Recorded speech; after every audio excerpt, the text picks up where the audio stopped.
We are live.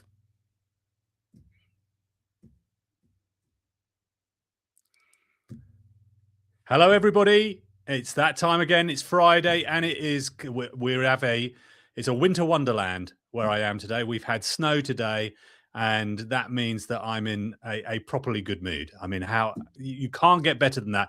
It may not be enough to get the toboggans out, but hey, we're going to do that. First in line again, once again, Nena. I wouldn't expect anything less, and even more so, Nena, from coming off the back of your fame and fortune going on Amelia's live on Wednesday.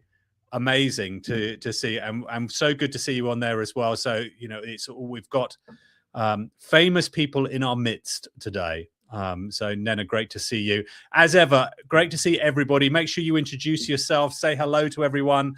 Let us know where you're from. If you're new here as well, do introduce yourselves. Hi, Jane. Great to see you. Happy Friday, Jane. And congratulations, Jane, as well, launching your new venture. Really looking forward to seeing how that goes as well. Ruth, great to see you. Great for everyone here, old and new. I think really good. Make sure you introduce yourselves to it. If you're not on the Get Hired community, make sure that you log into that as well. James will be putting up on there where to join and how to join that for more information about how to navigate this ever-changing market that is the job search market, and looking for new ones as well. Simon, great to see you as well. You're absolutely welcome, Jane. I think it's going to be really interesting to see. If you haven't seen it already, you can do that. And hey, look, I think that Foxy and Nena are on different time zones to me, because I think I'm bang on time always for it. So I'm not sure where that is. Tim, good to see you again as well. This week, we're going to be doing an amazing session on the thorny subject of AI. It's one that gets talked about so much. There is so much misinformation that goes out there. There's lots of myths that happen. And I thought it'd be really useful for us to sort of get a bit of an understanding of what's happening behind the scenes from a recruiting perspective. What are companies doing? How are they implementing AI? What is it really doing to your CV when you apply for a job? Esther, hi again. Great to see you. Hope you're well. And also, I think will be really good for you all to give an idea of what your impressions of AI. How have you come to it? How do you use it? And I've been asking people this week online to give more information about how they're using it in their job search. Are you frightened of it? Do you use it a lot? Do you use it a little? Put in the comments there a little bit about what there is from that perspective of how you're utilizing AI. And then what we're going to do today, so I'm going to structure this out in sort of 3 different sections. So the first part of it, I thought we'd start sort of looking under the hood, as it were, of companies. How do companies recruit? Why are they implementing AI? How much has that been rolled out to different company organizations, and how that is forcing the change in approach? Then we'll also look at what it is for candidates, so what it means for candidates, how they can adapt and change for this new way of doing it, and what you can do right now to really try and change from that process as well. Jane, I was on a call yesterday where a lot of discussion was had about candidate fraud that is using AI for assessments, responses to interview questions, etc. Super interesting that it's on both sides of the fence. Exactly. You know, it is a lot. And funnily enough, on the AI assessment, I'm sure you've probably all seen sort of TikToks or whatever else like that of candidates having little pop-up things on their screens, or little bits of things on their phone that they sort of stick next to a screen when they're having a Teams interview, which gives that prompting. There is a whole industry out there that is trying to help prompt candidates in all different fields on how to get through interview process with AI. But there is also systems out there that are also designed to detect when people are using AI as well. So it's a never-ending subject that goes quite a lot. Jane, use it as a thought partner to challenge my thinking, use it for job search daily, alignment to specification. Yeah, I think a lot of people probably do, whether it's sort of chat GPT, etc. I think a lot of people tend to use that. I'm also fascinated as to which ones you are using. How many are using Grok? How many are using chat GPT? You know, what are the different applications that you're preferring? I think it would be really interesting to see there as well. Francesca, hi, I hope you're well. Hey, I had an interview with an AI agent and it's been the worst experience of my life. I think AI will only be a support instrument to the entire process, not a point of contact between HR and candidates. It's a fantastic point that you raised there. And we're seeing this an awful lot, where a lot of organizations, albeit some of the larger corporates initially have done it, who have got quite high volume sometimes doing it, but it's extending out to all levels, where people are doing exactly as Francesca has experienced, where they are actually having their initial interview with an AI agent. So they are, some of them which are a little bit more advanced are actually having a bot that you're looking at, and the voice that will go through it, and you're literally talking to an AI robot. You're not actually talking to a human. You are actually going through on that side. You know, obviously the jury is out. I'm the same as you. I think it seems like a terrible candidate experience. I'm not sure I'd want to go anywhere near that whatsoever. Jane, yeah, I can see. Oh, sorry, Foxy, I'm using it right now to find a nice area to move to. There you go. You know, that's good. Whereabouts are you going? Is that to moving away from Guildford? Jane, I use ChatGPT, Claude, Perplexity, Grok, prefer Claude and GPT. I think it's always fascinating to see which ones people are using. So look, let's go back a little bit. And I think before we go straight into the AI systems that there are, I think let's have a little look back on why we're in the place that we are. And before we get to that, I think it's worth sort of understanding how do companies hire? What have they done traditionally? And traditionally, recruiting has always been notoriously really labor intensive. It's been quite a manual process. It's been one of those ones that for years, organizations have been trying to see, how do we automate recruiting? How do we make it more efficient? And what they've been trying to get away from is the fact that the process has been, you get a job, you post it up on a jobs board, you wait for applications, you manually search through the people who have applied, you screen for some CVs for days, if not weeks, and you then organize interviews, you do that, and it can be super labor intensive. And that sort of worked. I say sort of. It's sort of worked. It's never been the greatest candidate experience if you've not set up your systems well. You know, as long as you don't have too many applications coming through, then you could sort of manage it. You could sort of communicate with everybody. You could sort of do that. And then what they would do is start to utilize things like LinkedIn Recruiter, which had a very basic functionality 15 years ago, where you could search, and you could search based on location and job title and find a little bit more. And you could try and find some additional people and headhunt them that way. That was traditionally what happened.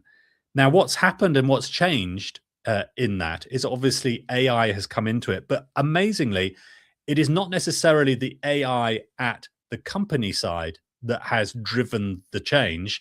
I think the initial part of it has started from the candidate side, because I'm sure you've all seen it's become a heck of a lot easier to apply for a job nowadays. In fact, while we are on this call, you could probably apply for hundreds, if not thousands of jobs if you really wanted to.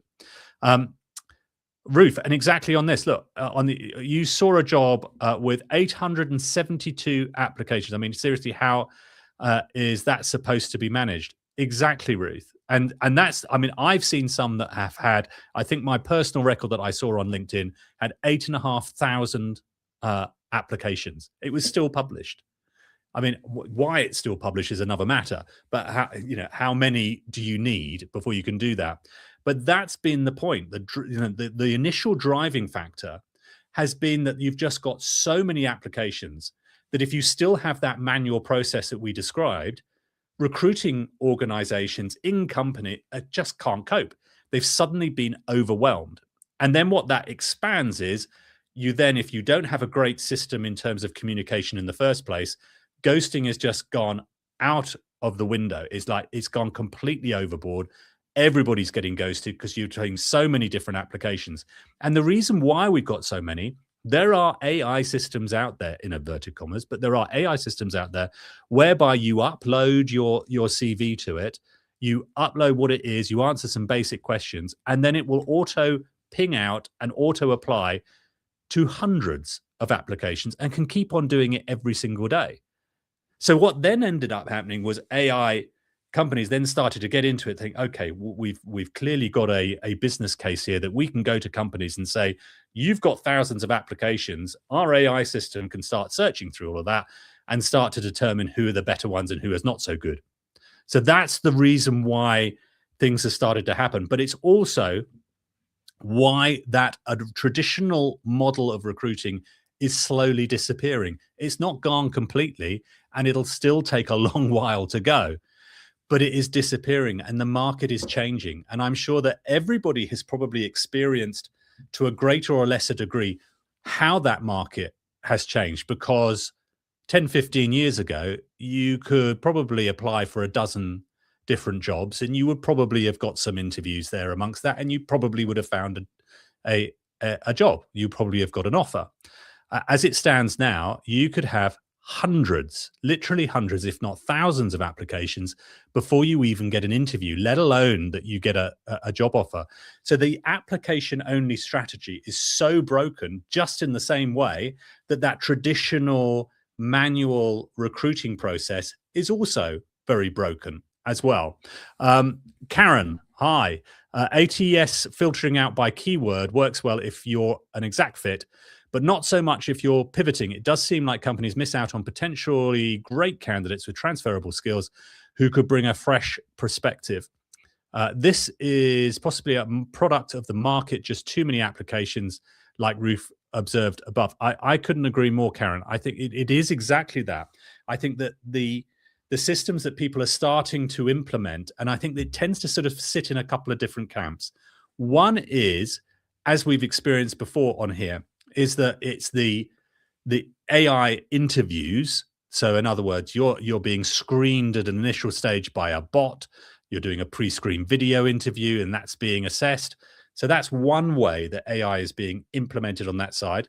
The other is just an enhancement of what they've used before with systems like Hired Score, for instance, which was an add-on to your ATS, which is the talent tracking systems when you make your application, like Workday or Greenhouse, etc. And those ones are where the systems are going through, and exactly as you're pointing out, they're using their algorithm in a slightly more intuitive way to try and pick up between what it is that the job description is after, what the hiring manager is looking for, what are you having? You're putting a preset in there in an intelligent way of saying, I want this, I don't want this. And then they'll assess it based on what they will pick up in the CV. It's more than just keywords. So it's not just a simple basic pick up this word, and if it has this word, it's going to do that. That was more of the older systems. We had that already with Hired Score, where it could pick up those things in a very basic way and gave a ranking score to it. Now, the bits that I think that is important, there are myths that come from it. I'm sure we've all seen it online.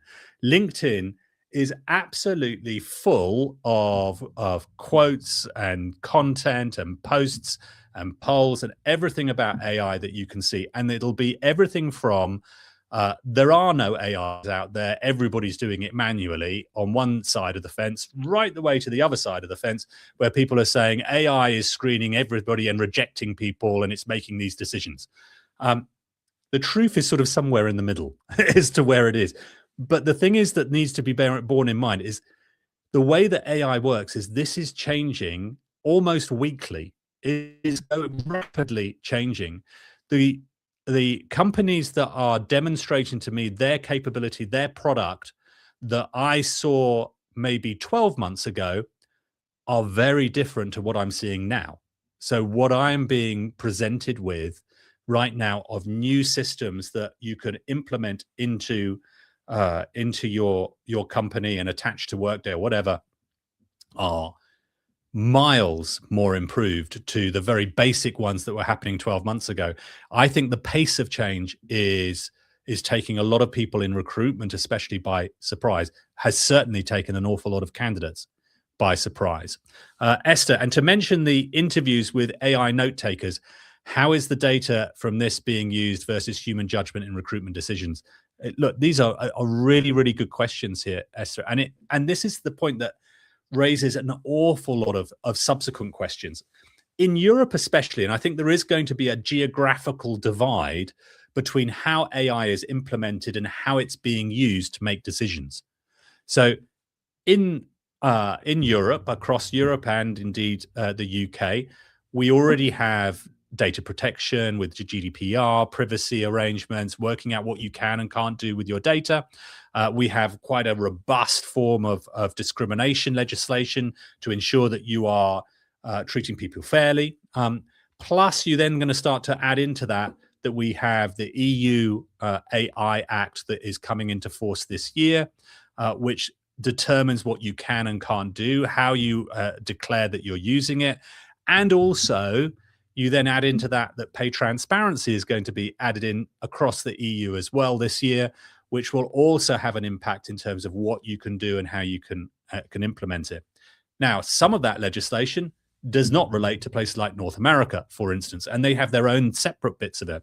But there's perhaps less regulation and more freedom on that side to do that, which means that depending on where you're based, will mean you might have a very different experience in dealing with AI. For instance, in a lot of places, what they will do is if AI is being used to determine that, they should be making a declaration in your application to say, we use an AI system and we use algorithmic decisions to filter our candidates and making decisions of who we should be seeing. But what they will normally all say is, but a human will make that decision. And that's the bit that I think that we should be seeing. I mean, the first bit that I would say, which I think we still see a lot, and there's a lot of influence on LinkedIn that will say this, and it is true, that AI is not auto-rejecting you as it stands right now. And I think it's going to be quite difficult for companies to be able to do that as well. With the onset of the AI Act and the regulations that are being implemented by governmental organizations, it's going to make that tricky to do. It will absolutely influence what is happening, but it's going to be the human being that will make the decision and press the button to decline if they actually do end up declining you. Francesca, there are also AI functionalities that rank candidates based on their past experiences, not only on keywords. Absolutely right. And those functionalities are literally a must-have for companies receiving more than 100 plus applications. Exactly right.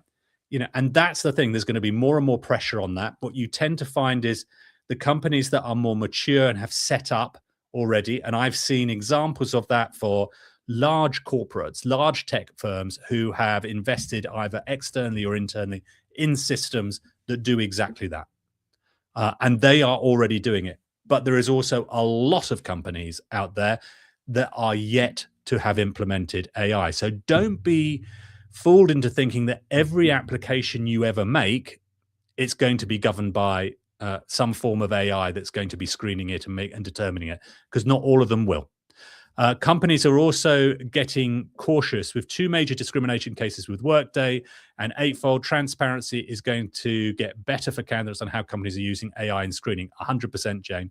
And I think that is, exactly right. There's been some discrimination cases, certainly with the one with Workday. I'm quite familiar with over in the US, where a sort of a fairly basic form of AI was used, and there's a big case that's happening on that. But I think absolutely it's going to be defined a lot better.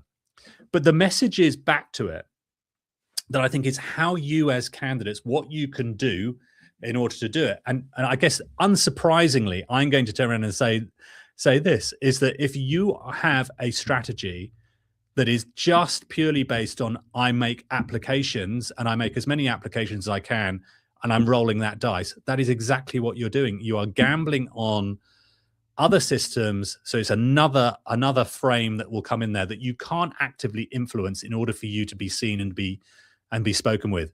the whole purpose, and I think the way that the market is changing, is it is about visibility. It's about enhancing that human connection, enhancing conversations, rather than just sitting back and allowing and saying, well, that's the market now. It's just AI driven. I'm just going to send it in, and hopefully I'm going to be screened in a way and it'll favor me. And then over obsessing about what you can and can't put in your CV. How do you adapt it? What do you need to change it? Is there a magic template that's going to get you through? And I'm sure there are plenty of people out there that are going to be peddling their magic templates that will get you through AI. Again, don't be fooled on that one either.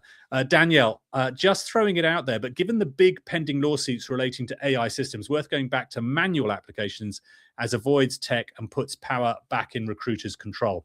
I mean, I think that there's going to be a temptation there, but I think rather than people have already taken it out and utilizing it, I think they're tending to trial it and moving it forward.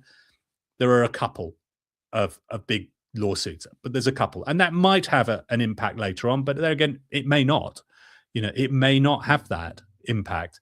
I think what it tends to do is that it'll be for the organizations that perhaps don't have quite as much financial clout, they'll just hold back from implementing AI. So I think you're going to find that the large corporates will have some kind of AI system there assisting them. I think an awful lot of SMEs will continue to run the way they've been running. And they might have sort of a lot more basic functionality that can perhaps assist, or they might look at a different way to utilize AI and be more proactive. And that's the other part to it that we can look at. New future roles, AI security auditors. Exactly, Ruth. I think there's going to be an awful lot of that that's going to be needed out there as well. I imagine it is making a recommendations list of top candidates, though. If the list of applicants is high enough, then it will effectively be an auto rejection for many of them, will it not? Where do you draw the line? Look, that's an interesting point, Foxy, and that is almost as if I've paid you to help me segue into the next section, because that is exactly what I want to sort of talk about now, of where other people are utilizing LinkedIn and AI, should I say, in order to really drive their recruiting. So imagine if you are in that company whereby you're getting lots of applications coming through. A lot of them are not going to be right for the role. You're slightly overwhelmed with it, and you're looking to think, well, how effective is posting a job and getting people to apply for it? It's now taking too long for me to do it. My choice is either I employ more people to go through the applications, or I invest in some kind of AI that may or may not have some legal implication later on down the line or be regulated against. How do I find great talent to bring to my business? I've got a challenge. I've got to grow. I've got more revenue to do, whatever it might be. How do I find those people? And what more and more is going to be then happening, well, my other choice that I have is I headhunt people. I go out into the market and find out. How do I do that? Either I go to an agency, an external recruiter, to help me do that. They cost a lot of money to do that. They can be expensive, no real guarantee. Or I use something like LinkedIn, so LinkedIn Recruiter, and we do headhunting from that. So we source who we think we can do it. But that can be quite laborious as well. So the existing LinkedIn Recruiter can do it, but then you've got to have really good, skilled talent acquisition people, recruiters there who understand what they're doing. They identify who it is, speak to them, and that can take days, if not weeks, in order to do that. So how do you then change that? Well, AI is changing that as well. You'll be pleased to know. So LinkedIn have brought out Hiring Assistant, which is their AI search tool. And essentially what Hiring Assistant does is it acts very much like, as the name suggests, of somebody who is almost like your assistant going out there and searching for it. So can give a potted understanding of how this works. And imagine that if you already got LinkedIn Recruiter, it's an add-on into it. And basically what you can do, you get your job description, you just literally cut and paste and put that into the AI assistant. You then add in more information to it. You can talk to it. You can write it all down. to say, this is the what I'm after, these are the different skill sets, this is the location, this is the challenge I've got, this is what I'm looking for, this is what I'm not looking for, go and find me some people. And then you press the button and off it goes. And then what it'll do is it'll think for about anything between a minute to 15 minutes, dependent on how complex, what area it is, how many people it's going through, how many different profiles. It'll go through its entire database and then come up with their top 15 matches. And it'll just ping it up there and say, there it is. You then go through those matches. You say, this one's good, this one's good, this one's not right, and this is the reason why. It then learns. It then understands from that why you've said that one isn't good. And then every single day, it'll keep on pinging up to you, here's my top 15 matches. And what I have found by using that is when I've gone on a search, the first ones might be 7 or 8 out of 15 do quite well. It's quite a good match. I explain why the rest of them aren't. The next day, there may be 10 out of that 15 are good matches. Again, I explain why it isn't. The next day, it'll be 14 out of the 15 are good matches. And then by that point, you've got enough. But not only can it do the searching, but it can do the messaging. It can do the reach outs. It can do the follow-up calls. It can do the questioning. It can do all of that and even set up a time for you in your diary. What it's essentially doing is it's reducing a task that would take recruiters anything from hours to days to a week to minutes. It's shortened that life cycle. And that's where I think an awful lot more, and there are other tools out there that do similar things where it can take in terms of requirements and then go out there and find matches automatically. That suddenly means that from a company's point of view, look, I just want great talent who just fits really well with us. And I can suddenly do that at a fairly low cost and super quickly. So that's where AI, I think, is also making a big difference in where that is. Ruth, I read somewhere the other day that SMBs are still thinking about how they are going to deploy AI as they do not have the skill sets to deploy. I've seen that as well, and I think that's probably quite true. I think it's going to be a lot of smaller organizations that are not going to want to risk it, not sure where it is. It's not quite ready yet for them, or indeed for the cost that they want to have. I think their own cost benefit analysis is going to be that I'm not sure whether to do that. So what they can do now is absolutely go out there and find that. So what does that mean for candidates? So from a candidate perspective, it means there's a couple of different things that we have to do. From my point of view, I'd say, look, if you're going to sit there trying to stress over applications and how I tweak my CV and how I do that, it is you're just going down a very dark tunnel to try and work out what to do on that side. And all you're doing is just staying in that doom loop of mass application strategy, which stresses you out. You don't get any feedback. There's no conversation with it. I think it's one of the least effective forms of finding a job nowadays. It might have been 15 years ago, but not in 2026. Ben, I was being interviewed for a role via an agency, and the company had 850 applications against it. Good grief. I mean, it's like unbelievable. Excuse me. I'm still suffering from my cold. I'm at the tail end of it, but so my voice could go at any time. But it's always quite amusing. We're sort of rolling the dice to see whether or not I come up with some sort of slightly squeaky voice or a croaky voice at some point when I'm talking for too long. But I'll keep going for amusement factor, if anything. But so yeah, look, what it comes back down to is then how do we change up how we approach the job market from before?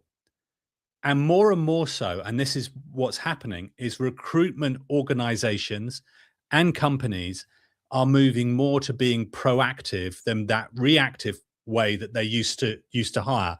So they're doing much more work now, going out into the marketplace. I'm going to find somebody who I think looks like a really good match for my organization, for my role, for what I'm specifically looking for.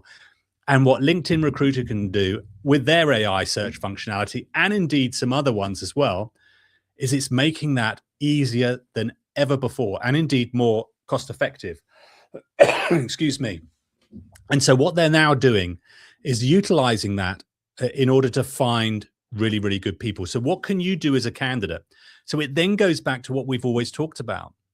So look, you've got to then first and foremost make sure that your profile is fully optimized. It can be found, but when people find you, that they're going to make sure that they can see something that actually is of value to them, that they can see really quickly what it is that you can do, what you can change, what value you bring to them. What are the challenges that they're trying to fix, and can you do that? Your skills have got to be really clearly available, clearly positioned, because people are going to be looking on it. And indeed, the systems themselves are going to be scanning your entire profile, not all of it. So it'll be certain sections that it will look at. So for instance, it's not going to look at your recommendations, as in the AI search. It's not going to look at what your content is, but what it will do is look what's on your job profile, what's on your banner headline, what's on your about you section. It'll look at your positions as well. And so you've got to make sure that all of that is optimized in a way to make sure that they find you. But it's not just AI that's going to do that, because even if you then get shortlisted, it's the human that's going to go straight onto your profile and then read it. And that's what they will then start doing, is reading in depth. So can it be read by a human as well as AI? And that's what you're going to have to do on both sides of that. My largest concern with all of this is that a lot of companies are relying on cloud-based AI, not locally hosted AI. I feel this is going to be one of the biggest economic rug pulls in history, as unless costs come down rapidly, the bubble will burst in the cloud.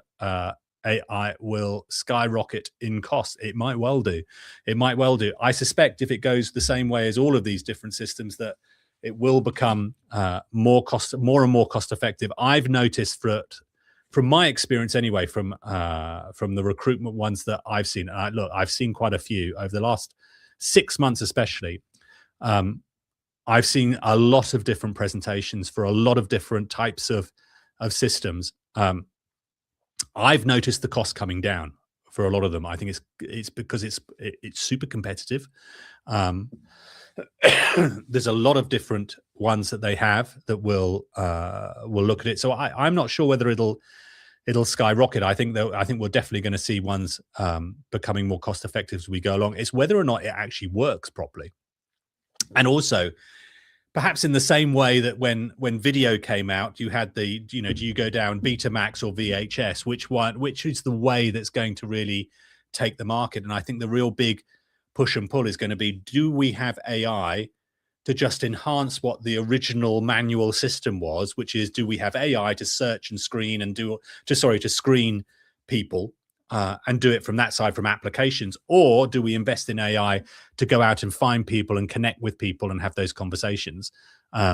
That's going to be the interesting dynamic as to where that is. I think there will be both that will start happening, but I think absolutely the direction of travel for recruiting is going to be more and more to, I know the people I want to talk to, I'm going to try and engage with them and bring them to me, rather than I'm just going to sit here and wait to see who turns up. I think proactivity is going to be the difference between companies that succeed and grow as opposed to the companies that stagnate when it comes to talent. It's going to be a lot more competitive, and the people who have invested really well in proactive systems to go out and find talent and have the staff and the people who are skilled to have those conversations with people, because AI is not going to get rid of recruiters. It's going to get rid of manual, I post a job, administrative recruiters. I think those days are going to be more numbered. But if you're more value add, if you are good at influencing, negotiating, having all of those different human skill sets, absolutely, there's going to be a really good place for you, and they will be enhanced for that side of it. But also for candidates, what it means is it's about getting more eyes onto your profile. How do you make sure that you get that? Because of course, if they're doing a search for anything and they're only and the AI search is only producing their top 15, you want to make sure that you're not just reliant on that. In the same way, you can't just rely on the application only strategy, because you're just not going to get enough eyes on it. So more than ever, it is going to be so important that you start getting more visibility, more people onto your profile. I know it can be seen as a dirty word calling yourself, personal branding and doing that, but essentially that's what it is. It's using that marketing skill to get more people onto that. And the way that you're going to do that is to start engaging with other organizations, talking to different people, creating great content, engaging with people in your target space. Nena, remember the furore when AWS went down? I do. Yeah, absolutely. I fear another major incident like that on the horizon. Again, it could well happen. And of course, the more that they're reliant on these systems to do that, the more that can absolutely happen as well. And so it's really important, I think, for you. And I think the real message that I give to everybody in terms of a job search, do not outsource your job search either to an application strategy, but absolutely do not outsource your job search to AI. Stay in control of it. Be in total control of your job search so that you can make sure that you are moving that process forward. I was talking to somebody the other day who said to me quite sort of painfully, and that I've been applying for different jobs. I'm really down. I don't know where to go. I've been doing this for it was just over 6 months, and they just had no traction at all. They'd applied for hundreds of jobs and they were just getting nothing back, not even rejection messages as well. And I said, how much do you produce content? How do you engage with people? What are the conversations you're having? And then we had that bit of, well, I'm just sort of too scared to do that. I'm a bit frightened to do it. I don't know how to put myself out there. I don't know what to say. And that's where I said, well, look, when we change up your whole strategy and we start creating conversations in your space, then you suddenly feel a lot more in control. Now, that person, it was a week or so ago, started on their journey, started commenting, started creating posts. They've already had traction back and started to have conversations, more conversations in the past 7 days than I'd had in the past 7 months, just from creating LinkedIn conversations with people by commenting on other people's posts and creating their own posts as well. Now, admittedly, a lot of that stuff was really super valuable and they were adding lots of really good value. And that's what makes a difference. Incredibly, what AI is doing is driving all of the great things that makes us human, the things that makes a difference for us. It's actually highlighting that, not taking it away. And that's the bit of the sort of the mind shift that we probably have to look at, is that AI isn't here to take all your jobs. It's not here to really destroy everything. It's here to enhance you. And the real difference is if you can adapt and change to that changing landscape, the quicker you do it, the more effective you can be. And AI can absolutely help you do that and really hypercharge your job search. Ruth, what happened to companies and their finder fees? They're still going. I mean, I think from those recruitment organizations, I think they've had a tough time over the last sort of 18 months or so. I think it's been hard for a lot of organizations for lots of different reasons, for macroeconomic reasons, because of AI, because of everything that they've had. But I think already for the recruitment industry, you will notice that a lot of those bigger recruitment firms are starting to grow a little bit more again. They're starting to hire a few more people again. That's usually an indicator that that's going to change. But they're adapting. All the things that I talk about in terms of proactivity, of going out into the marketplace and finding people, they're doing that.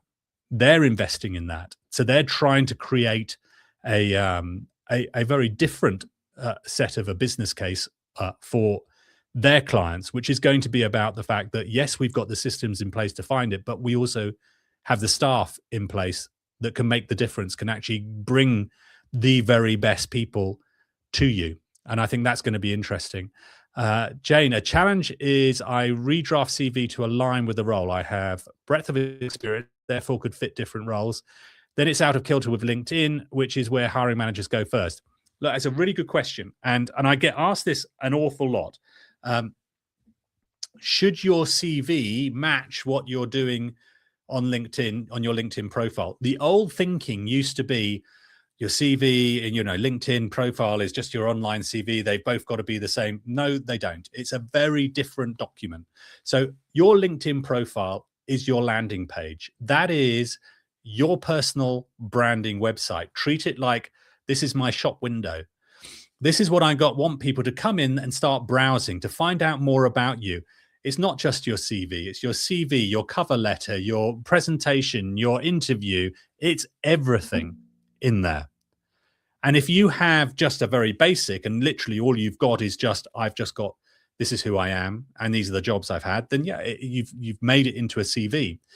But LinkedIn and the beauty of it and why it's getting used more and more and more, why there's 1.2 billion people on it and there's more influencers, there's more content creators than it's ever had, and why most people are doing business on it now, they're using it to generate, is because it's there to connect. It's there to try and do it. So treat it very much as your shop window, as your landing page. Find all those different sections and optimize it, create it in a way that's easy to read, tells more about you, your authenticity, but also, and most importantly, Jane, what you can do and what you can bring to any organization. And you might have a real breadth of experience, and that's where you can do that, especially when you do on creating content. You have the opportunity to create newsletters, presentations, obviously the content you have, obviously the comments that you can do elsewhere as well. That creates so much opportunity for you to do it. It's a great question though. And I think one of the things that a lot of people tend to fall into that trap of trying to mirror the two, your CV and your profile, and don't get into that. Tim, slightly off topic. That's never a bad thing. However, connected to AI and LinkedIn algorithm, I wake up and often get surprised to see posts from friends, people I actively follow and interact with, posted 2 weeks ago that I've missed. Any tips on ensuring settings are correctly set? That I'm afraid is beyond our capabilities with it. That's our friendly and wonderful LinkedIn that do continue to do that, but it does provide an opportunity for you, so that if you are seeing other posts that might have happened to have been sometimes even 3 weeks ago, that suddenly get reappearing on it, it means that you can create that. Now, a lot of the thinking is the reason why they're doing that is because they lack really good content. So sometimes they're having to regurgitate it so that you get it put up there. If you go onto TikTok, for instance, it's super in the moment because there are so many people creating content on there.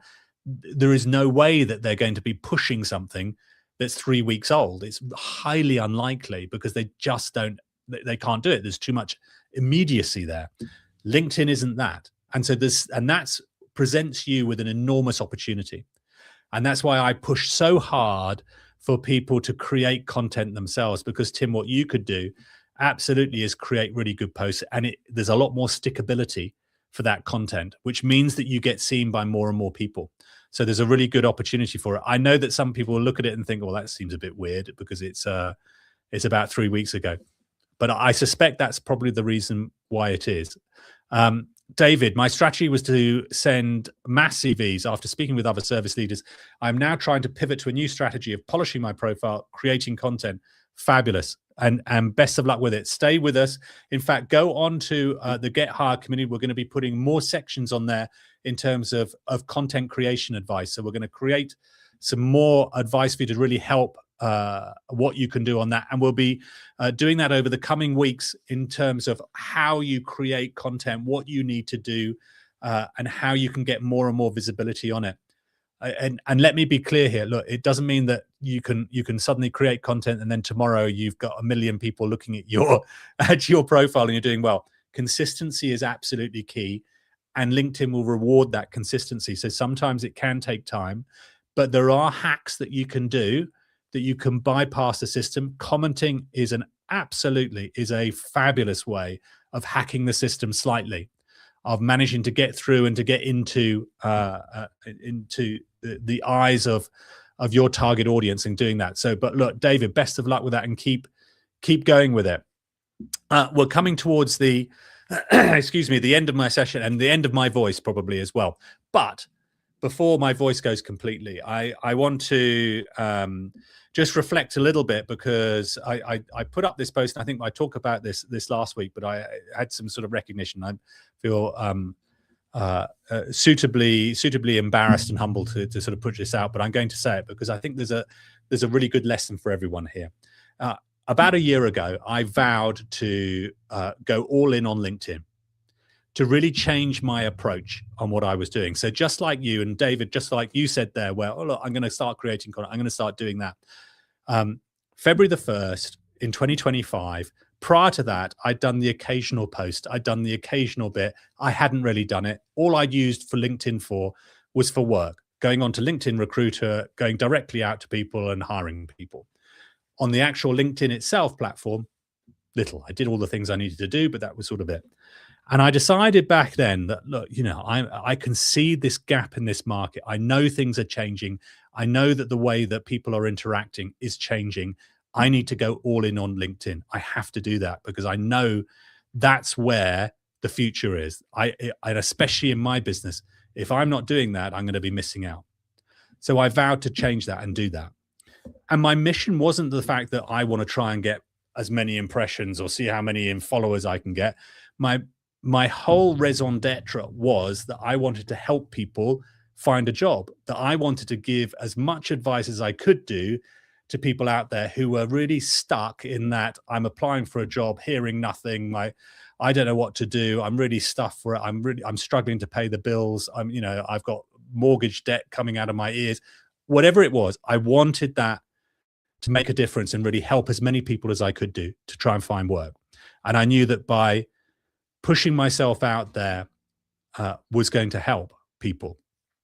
What I did know is that from the 1st of February, from the first day of when I'm right, here's my content creation, I'm going to create posts and content and engage and comment, I was absolutely petrified. It wasn't, it was not an easy thing to put myself out there and to start doing it, but I pushed myself through.